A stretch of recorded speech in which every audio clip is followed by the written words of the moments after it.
Okay, so here's your HMH lesson for today. We are focusing on synthesize. You're going to need your HMH little packet that's in your week 3 baggie. It says characters. We did that yesterday.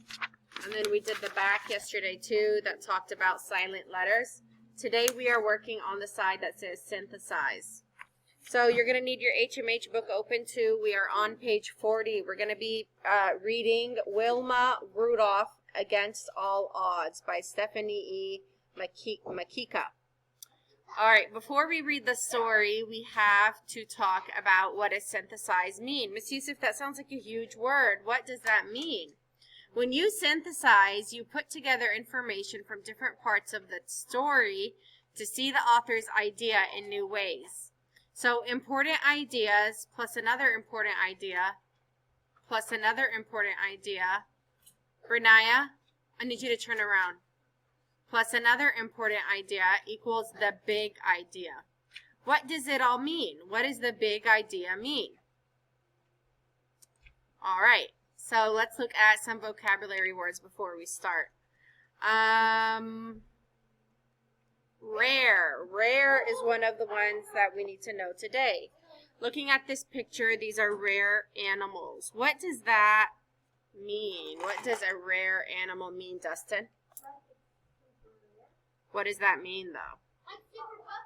I'm sorry. Is your name Dustin? Dustin? It doesn't happen often. That's what rare means. So in this animal, because they are very few, it is rare to see a white tiger or a white alligator. So something that is rare does not happen often. That's a white alligator. Yes, there is. But it's rare. All right. White alligators are real too. All right, relay. Let's look here. Relay. What does relay mean? Or relay. Jacob, see? Remember when I say, oh, let's do a relay race? We do it during field day sometimes. What does that mean?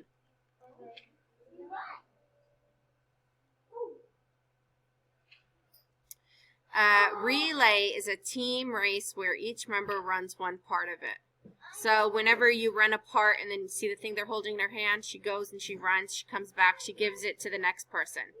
A relay race is like a team race. It's not one person against one person. It's one team against another team.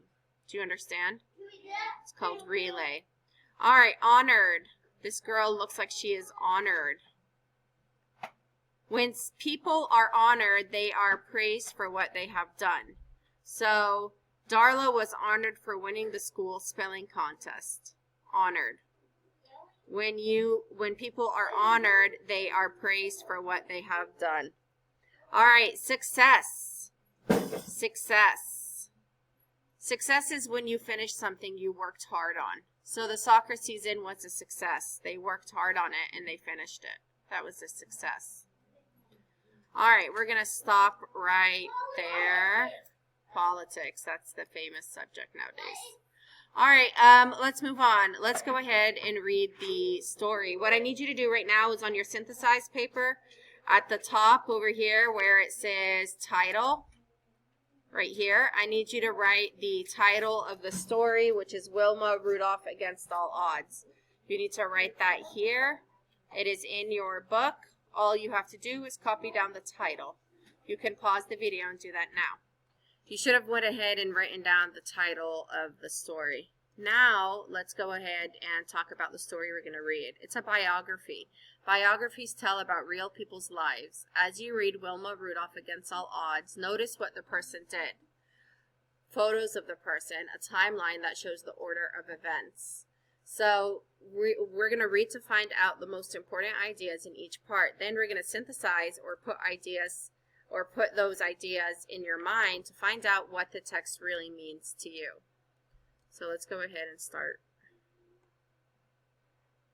Every 4 years, athletes take part in the Summer Olympics. They come from all over the world. Many of these people compete in track and field events.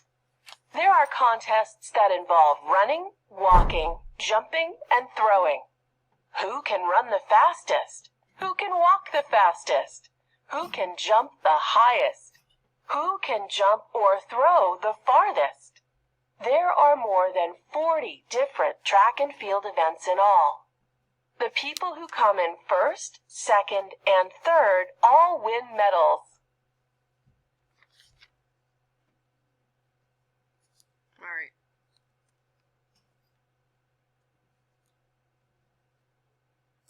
Wilma Rudolph, Against All Odds, by Stephanie E. Maseka. Little Wilma. What is the title here? Little Wilma. Very good. And we know that's the title because it's dark blue, right? It's in bold. What's the title on this page? Polio. Polio is the title. So we know titles these are text features. They're bold, right? And they're in the beginning of that part. And it kind of tells us what that part is going to be about. So what do you guys think Little Wilma is going to be about?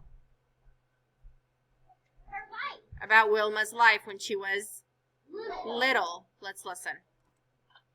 Wilma Rudolph was born on June 23, 1940, in Tennessee. She was born early. She only weighed 4.5 pounds. She was often sick because she was so small. So this is also a text feature. Let's look here. This is a map of America. This is a map of the United States, and it's showing us where Tennessee is, right? Here's Tennessee. Where do we live? Texas. We live in Texas. She was born and she lived in Tennessee. All right, let's keep reading. At age 4, Wilma was very sick. She got better, but her mother was still worried. Something was wrong with her left leg and foot. The doctor said Wilma had polio. The doctor said Wilma would never walk. Wilma could not walk for 2 years. Her brothers and sisters helped her by exercising her left foot and leg. Wilma wore a brace on her leg. She could not play games and sports at school. She watched the other kids play. She wanted to be like them. Some children with polio learn to walk with braces and crutches. President Franklin D. Roosevelt had polio. He could not walk. Today polio is very rare. People can get shots, so they do not get polio. Right, when you guys are small, you usually get that polio shot, right? Anyway, let's look here. Why do you guys think the author included these pictures here?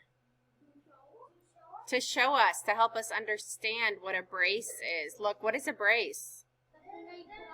The things that they put on their legs, right? Very good. All right, let's keep going. Sports. What is the title here? Sports. Good. Wilma worked hard to get stronger. By age 12, she did not use a crutch or a brace. Wilma was happy to play sports.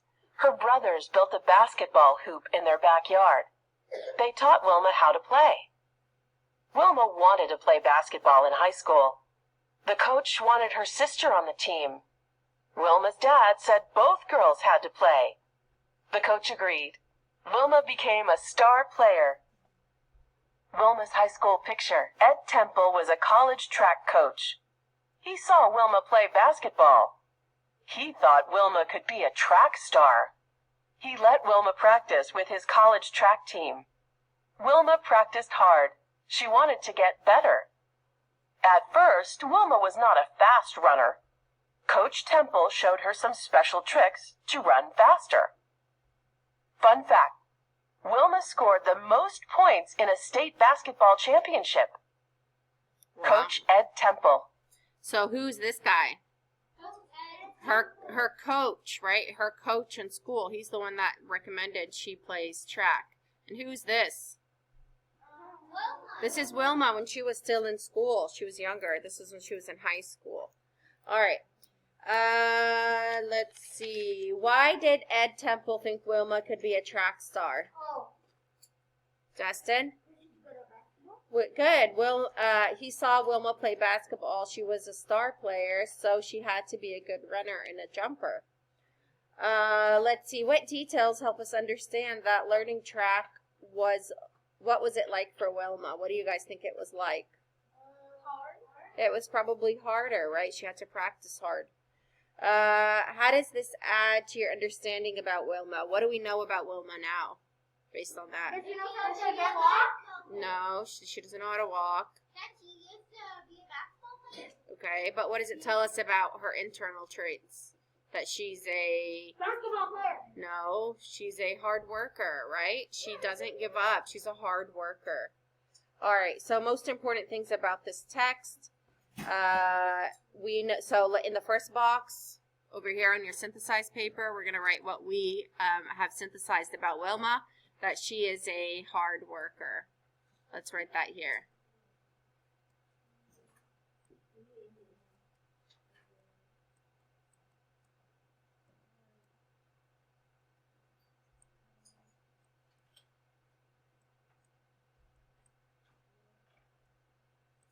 She does not give up easily, right? She works hard at the things she does. She's a hard worker.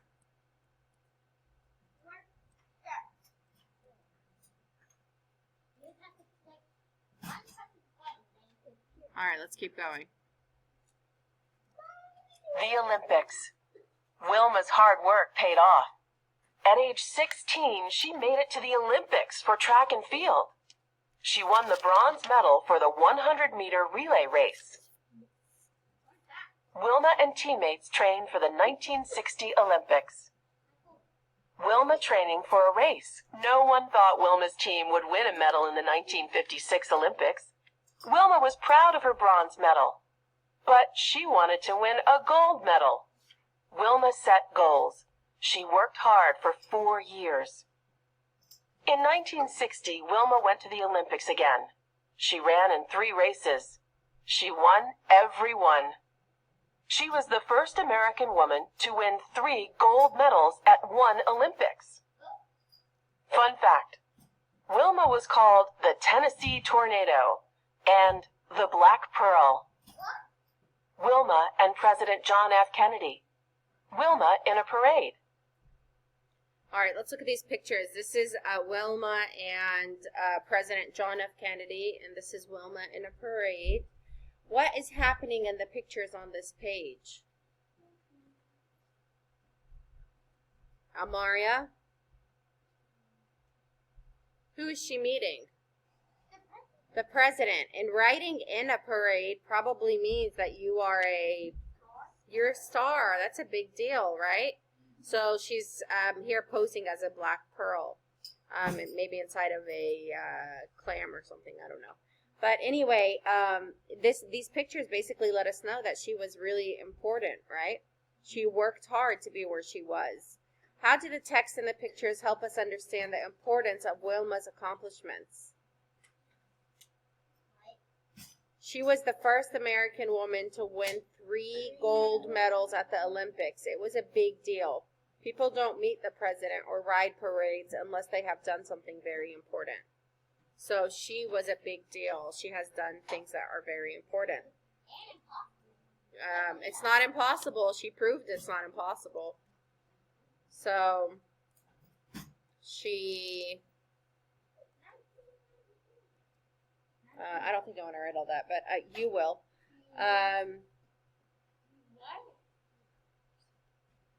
She was the first African American woman to win 3 gold medals at the Olympics. She was the first African American woman to win 3 gold medals at the Olympics, and that was a big deal. Yes, you can.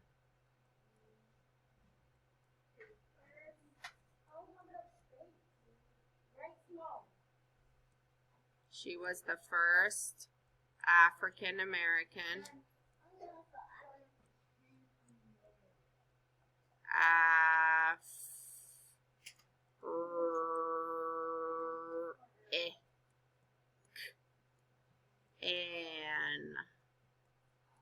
She was the first African American. Actually, this is to be capital. American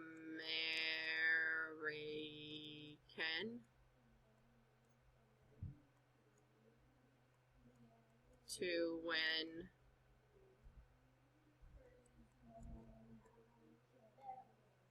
three gold medals in the Olympics.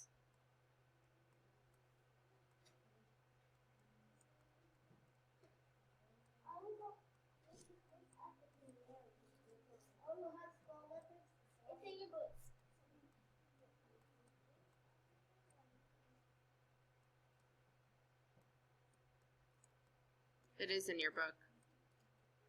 All right, she was the first African American to win 3 gold medals in the Olympics. She was a big deal.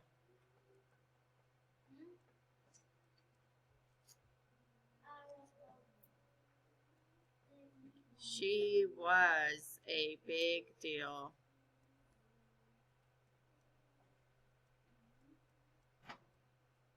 Make sure you're writing this down.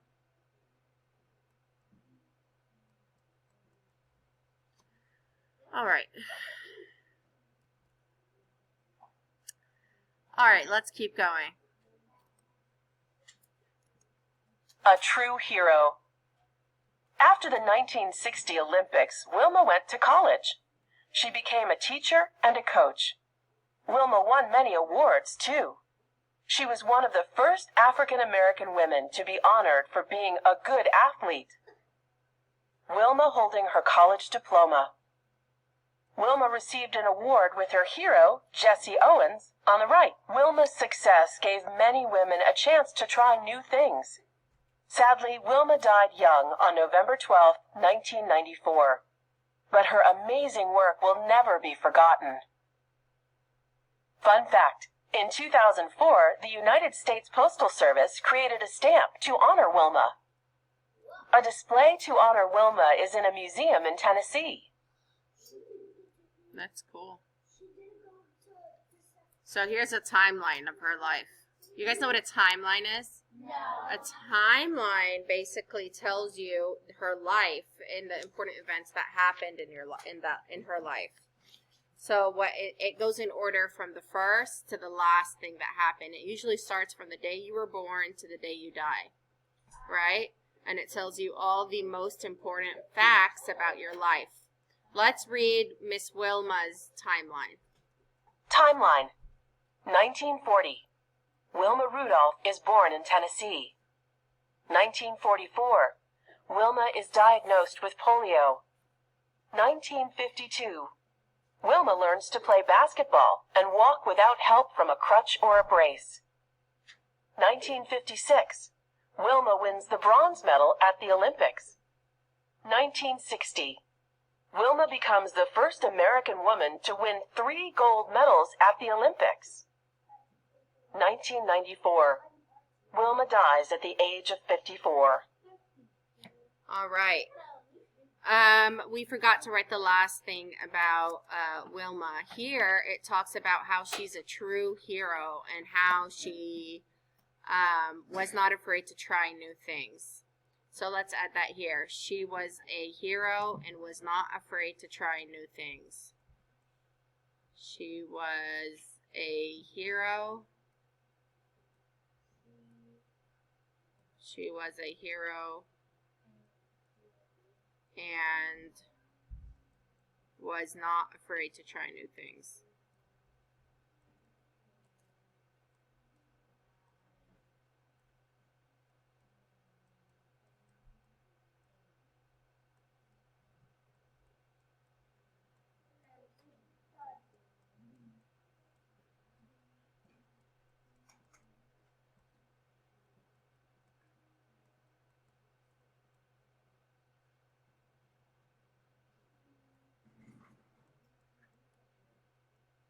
All right.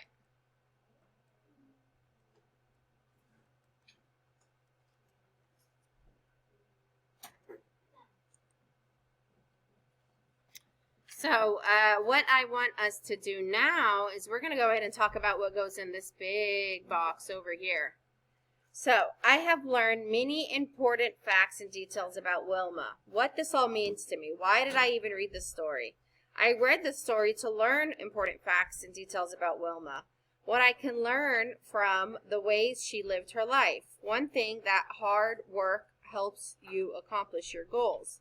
From the time Wilma was little, she overcame challenges. She learned to walk again after having polio. She became a star athlete. She worked hard and eventually won 3 gold medals at the 1960 Olympics. All those accomplishments took effort. Also, what you do can inspire others. Wilma was a role model for African American girls and women. They felt that if Wilma could overcome challenges, they could too. Very good.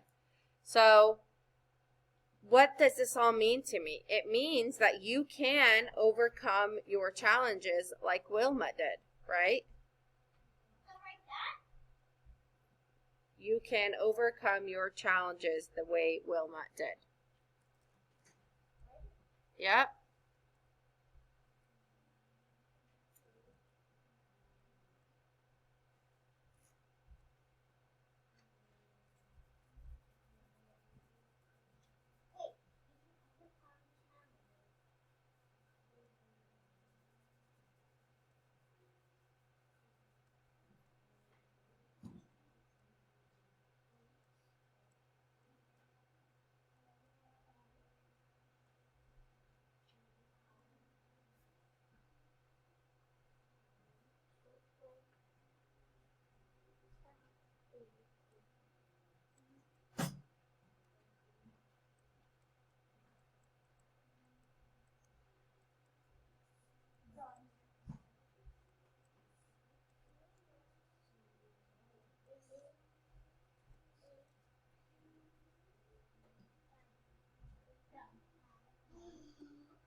All right, so what we're going to do now after writing this down, today we're going to be really busy with reading. We have quite a lot to do.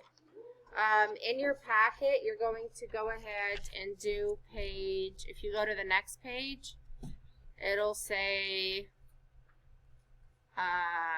sorry, I'm trying to get to the same one you're on. Oh, it's not that one. It is this one. Okay, so today you're going to do power words, yes or no, page 135. And then you're going to do text futures that talks about the stories we just read. It says on page 42 through 44, how did the headings help you know what you will read about? Remember, the headings are the words that were in bold and blue. Do you think Little Wilma is a good heading for page 42? Yes or no, and why? And then what do you learn from these captions? What information do you learn in the fact box? Why didn't the author put the information in the main text? All right, so you're going to do page 136, and then you're going to do the phonics review for 137. Very easy. You're going to decide which word goes in the blank. You're also going to do page 138 today. The prefix dis means not or opposite. You can use the meaning of the prefix in the base word to figure out the meaning of the new word. When you are not sure about the meaning of a base word, you can use the dictionary. We have disappear, disbelieve, and disconnect. You complete each sentence using a word from the box, okay? If you blank the phone, you will not receive the call. So you will what? Disconnect. Good. You can do this right now with me if you want. I would. Get as much done as you can. Disconnect. All right, 2. It is easy to blank that you flew to the moon last night. It is easy to disbelieve, to not believe. Dis means not. It's easy for me not to believe you traveled to the moon. So disbelieve. Lieve. All right. Jasmine likes to watch the deer blink into the woods. Jasmine likes to watch the deer. Oh, thank you. I appreciate that. Jasmine likes to watch the deer what? Disappear into the woods. D-I-S-A-P-P-E-A-R.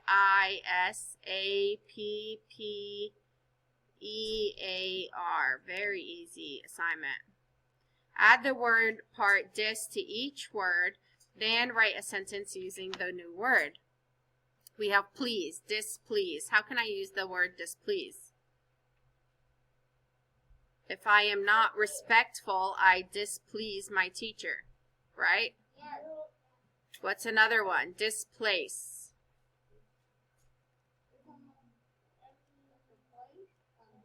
Okay, the opposite of placing something, so not to place. But it's not displace, it's misplace. Yeah, like I misplaced my pencil. Like I lost it. I can't find it.